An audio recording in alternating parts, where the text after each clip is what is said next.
Welcome, everybody, to Week 6's video version of the Rundown. We're going to be touching on every relevant player in every Sunday matchup. First things first, teams on bye: Los Angeles Chargers, New Orleans Saints, Seattle Seahawks, and the Las Vegas Raiders. So obviously we got some big name guys that we got to replace. Denver Broncos at New England Patriots.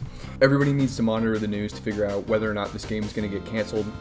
As of right now, it's on, but the Pats have had more positive test results today. The Broncos have a non-COVID related absence, with Melvin Gordon being held out of practice today.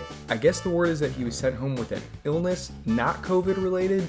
He did get the egregious DUI arrest earlier this week. He was going 75 and like a 30 and, failed all the sobriety tests. So what that means for the Broncos backfield is that Phillip Lindsay is reassuming his 2019 starting running back role. The Pats defense is tough, but when we're looking at a running back who can see 20 touches, albeit most of them rushes, he's somebody who needs to be in lineups. He's going to be operating on that running back 2/flex range, but if you were in need of a running back, he's your guy. Noah Fant at the moment is a toss-up, 50-50. If he's active, you're going to be hard-pressed to find a better option. The Pats, as Pete pointed out on the podcast last night, they do a great job of shutting down tight ends, but again, you're going to be hard-pressed to find a replacement. We have a few ideas later in the show we'll get to, though. As far as the Patriots go, with Sony Michel on the injured reserve, Damian Harris, he's the new rush back, so he's going to get 15 plus carries. We can put him in as a flex. He's not going to be sexy, but the Broncos defense is not very threatening. So if you're apprehensive about starting him at all, no, go ahead. He's not going to bring a ton of PPR value, but that's fine. James White does bring the PPR value. He's a flex regardless, but if you're getting full point per reception, then he could squeak into the back end of the top 24. What this does for the receiving core, though, with Cam back, is it boosts N'Keal Harry. He's a flex option. Damiere Byrd. The Broncos have been getting gashed deep by downfield receivers, so Byrd is now on the flex radar, and Julian Edelman goes from a flex to like a top 12 to 15 option. So feel really good about rolling him out there. Houston Texans at Tennessee Titans. Titans seem to have made it through their self-induced COVID plague, and will be hosting the Texans. The one guy that I really wanted to highlight for this one is Will Fuller. I know people, if you drafted him, you had to expect that you were going to have the fright of his hamstring, but he's fully healthy right now. We love that. And this matchup, the Titans, like the Broncos, have just been getting pummeled by downfield receivers. So, as an example, Stephon Diggs, 10 catches, 106 yards. Justin Jefferson, this was his breakout performance against the Titans, 175 yards, 7 catches, and a touchdown. Fuller's a locked-in, high-end wide receiver one in this matchup. He is playing the X role, meaning he's running routes all over the field, but his best attribute is just downfield ability. They're not going to forget about that. Same kind of goes with Brandon Cooks. I know he scared everybody putting up the donut, but that was with Bill O'Brien. Things are different. Roll with him as a flex option if you were in need of one. Jordan Akins was dealing with a concussion. He got out of the concussion protocol, but he's still dealing with a high ankle sprain, so we should expect another week of Darren Fells as a tight end one streaming option. If you're in need, he's your guy. On to the Titans. Ryan Tannehill, his efficiency is outstanding, and this Houston Texans defense poses no resistance to opposing offenses. If you need a quarterback, he's your guy. Unfortunately for AJ Brown owners, Adam Humphries is back, but he might affect the tight ends or the short to intermediate areas of the field. He's back from the COVID list. So I'm still starting AJ Brown as a guy on that fringe wide receiver 1/2 range. It's a terrific matchup for him to post another awesome performance. You can flex Humphries in PPR if necessary. Browns at Steelers. Baker, his chest, it seems like he's all good to go. Beckham, he got sent home with an illness. Basically, the problem is it's such a brutal matchup that he's not really somebody we want to be starting here. He's a matchup-dependent player at this point. So given the matchup, even if he's able to go, and again, it's not COVID, his test results came back negative, he's not going to be at his true ceiling. So you should be looking for other options with Beckham. Landry, yeah, he's a fine option. He's still kind of hobbled from the hip surgery, but Randall Cobb, Greg Ward, they both had great outings against this team. And Landry, I believe he had a pretty nice outing last week, so I would feel fine flexing him We're starting to see a little bit of separation in the tight end department. So obviously, Cleveland runs 2 tight end sets, meaning two guys are going to be out there nearly on all snaps. Hooper, though, with the return of David Njoku last week, his snap share held firm. It was Harrison Bryant who ended up splitting time completely with Njoku. So, and Hooper had a great target day too. Again, it's against the Steelers, and that's tough, but his role should be there and is strong. Nobody should fear Kareem Hunt against this defense. Pittsburgh Steelers. Okay, Roethlisberger, he's an every week quarterback one. You don't even need to think about it. Deontay Johnson, about 20 minutes ago, was announced as out. So Chase Claypool is the ex-receiver. He's not the designated downfield deep threat. It is Chase Claypool's offense right now. Juju Smith-Schuster, he's got a terrific matchup, my word. The Browns have just been getting pummeled by slot receivers. Go check out their box scores. But Juju, if you're worried, he's been a little up and down this week or this year. Get him in there. He's a terrific starting wide receiver 2 in this one. And Chase Claypool, he's a wide receiver 1. Don't ever think it. Ebron, unfortunately, has a hand injury. He was on the tight end streaming radar, not with a hand injury. Okay, Lamar Jackson, showing everybody why. I'm going to make some people mad here, but showing everybody why drafting a quarterback early is not a good idea. So many QBs have been putting up stellar numbers this year. That said, he's got a great matchup here against the Eagles. Marquis Brown, who per Gerard Evans has seen a 29% of his targets have been deemed uncatchable by PFF. Without Darius Slay in there, we really like Marquis Brown's odds at scoring a long touchdown. So fire both of these guys up. The other receivers are really not fantasy relevant. Mark Andrews is going to have an outrageous day. As far as the backfield goes, it's basically Mark Ingram. The only thing he has going for him is that he owns the highest rushing share in the red zone. But other than that, he's just a flex option. That's it. On the quarterback side, or the Eagles side of things, really the only guys that we're looking at here, obviously Sanders, but Travis Fulgham, he is taken over as the X receiver in this offense. We don't know what Jeffrey and Djax are going to be. Are they going to be available? Are they going to, if they are they just decoys? Fulham will have to compete with Marlon Humphrey and Marcus Peters on the outside, but he runs around 30% of his routes on the inside in the slot where the Ravens have been vulnerable. So, look, he's a flex option. Next week, he's going to bounce up to a wide receiver too, assuming the matchup is a little bit better. Greg Ward, kind of a low-end flex option, but it does look like he's kind of taken over Zach Ertz's role as like the slot route runner who just kind of gets the safety targets. One thing we should all be looking at is if you need a tight end next week, Dallas Goddard is eligible to return from his ankle sprain, so go add him if you are a team in need. Washington football team at New York Giants.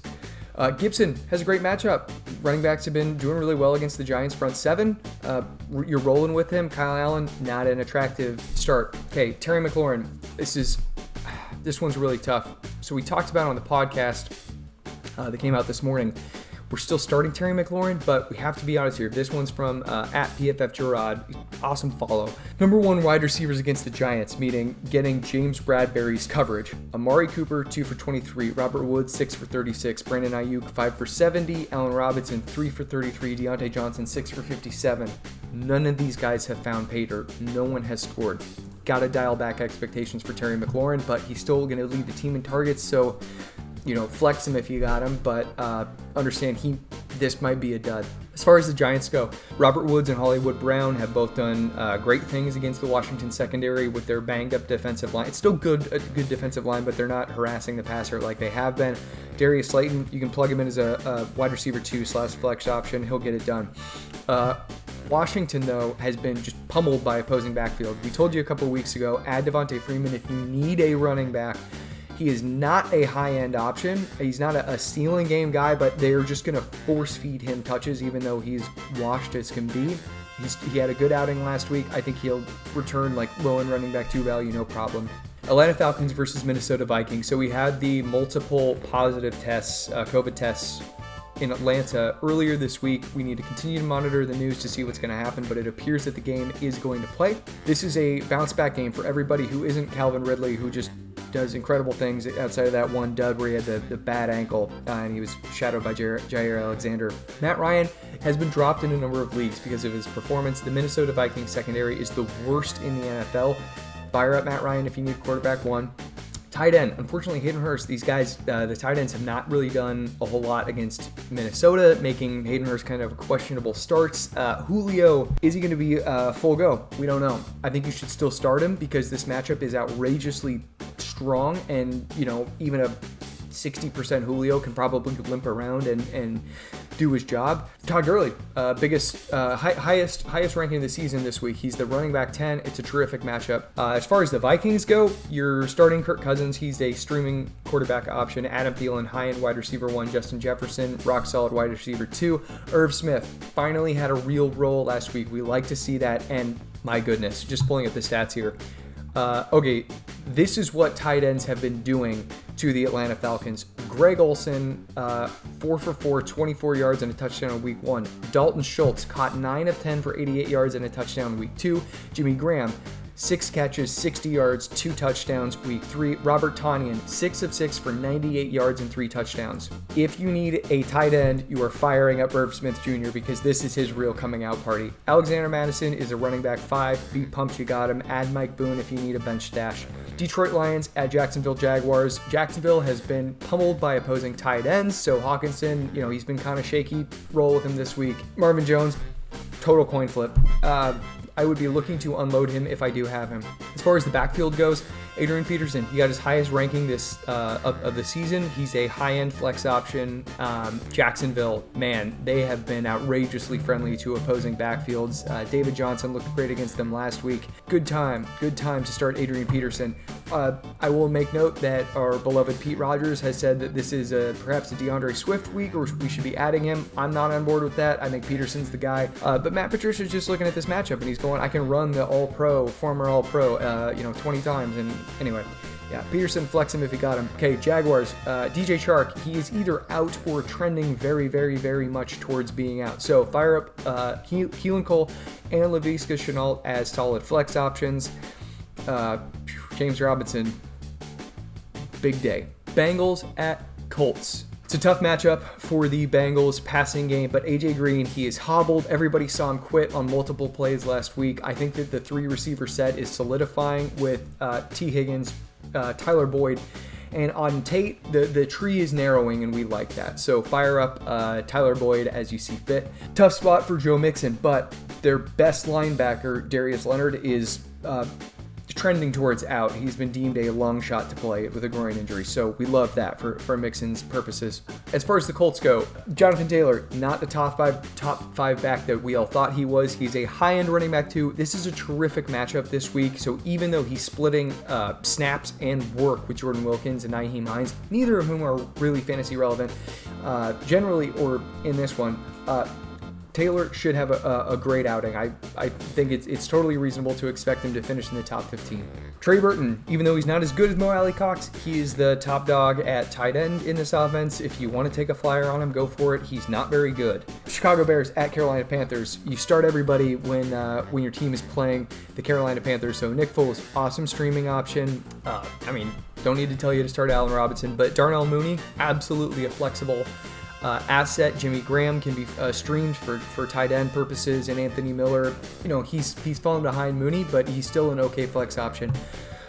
Dave Montgomery, though, made his first appearance in the top 12. He's this week's overall running back number 12, the final man of the RB1 realm. The Panthers, okay, passing game, you can't use him this week. Well, excuse me. You can't start Teddy, you can't start DJ Moore, you can't start Ian Thomas. Robbie Anderson is going to get enough work that he will be fine. He might stay he might drop down to the wide receiver 2 era, but he is this team's X-receiver. He's the number 1. He's going to get 10 targets, that kind of volume. You just friggin' roll with. The Bears have been ruined by opposing running backs, though. So Mike Davis, he's let's see where I got him. I probably somewhere. Okay, yep, number 3 overall. New York Jets, complete dumpster fire, except for Jamison Crowder. Start him as a wide receiver 2. He's proven it. We have to stop questioning it. If you have him, put him in your lineup. Dolphins, Gaskin. Man, we love this. So last week, Jordan Howard, he'd been getting single-digit yardage plus a touchdown through the first few games. Last week, he was a healthy scratch. So they have recognized they don't need Jordan Howard. monitor the practice reports and make sure to check inactives. But if he's out again, Gaskin, awesome running back 2 play, and Matt Breida, I think he can take 10 to 12 touches and give high-end flex value. This Jets defense is bad, all kinds of bad. Ryan Fitzpatrick, he's in the mid-tier of the quarterback ones this week. Yeah, he's a quarterback 9. It's time to believe. He's talking about how QBR is better than passer rate. I mean, he's getting into analytics. He was talking about earlier this week how an interception in the first quarter is not as big of a deal as an interception in the fourth when you're trying to come back. We love these kinds of things where, if you just look at raw totals, they're going to lie to you. He's become smarter. He still is a liability, of course, but he's not the Fitzpatrick that we used to know and love. He's a great fantasy quarterback. So all that, what does that mean? For the pass catchers, start Devontae Parker, start Preston Williams, start Mike Gesicki. Green Bay Packers at Tampa Bay Buccaneers. We got the green light on Devontae Adams. He's practicing in full. He's cocked, locked, ready to rock. We are starting him as a top option as a fantasy wide receiver. The other guys, though, in this Tampa Bay matchup, Scantling, he's a boom bust flex option. Only, Shepard. We don't like the other receivers here, though. Now, the interesting thing is the Bucs have been very good against opposing tight ends, but Robert Tonyan, in fantasy football, volume is king, and once you get into Aaron Rodgers' inner circle, he's just going to pepper you with targets. So roll with Tonyan as a tight end 1 this week. Understand it might not be a ceiling game, though, just because of the difficulty of the matchup. The Bucs front 7, in case you were wondering, is very, very good. They get after the passer, which leads to a ton of passes to running backs. You go look through their box scores. Alvin Kamara had like 14 targets, and I know it's Alvin Kamara, but they finally realized that every week they just need to chuck Aaron Jones the ball as much as possible, and it's paying off. So Aaron Jones, he's got to be up here. Let's see here in the top 5 of the position. Yeah, he's the overall running back 4 this week in my rankings. On the other side of things, Tom Brady, he's in that like high-end quarterback 2 range. I think I might have him as the quarterback 13. Okay, quarterback 14. Yeah, he's a great streaming option. Scotty Miller, we don't know what his availability is, but I believe Chris Godwin, he limited again. He's probably going to be good to go. Fournette got in a limited session. We'd like to see full, but yeah, it's looking like this group, this Tampa Bay Buccaneers group, is really going to kind of be back in action. So start the guys that you should start.